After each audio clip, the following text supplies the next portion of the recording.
হে কৃষ্ণ পদ প্ৰসাদত ভকতে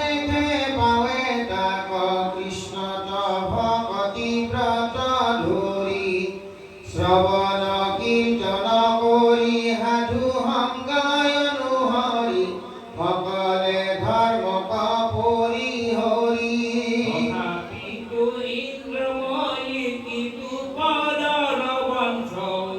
কৃষ্ণৰ ভকতি মাত্ৰ ৰূপ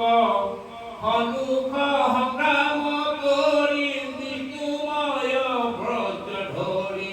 মহাৰংগে কাটি হে গুচুক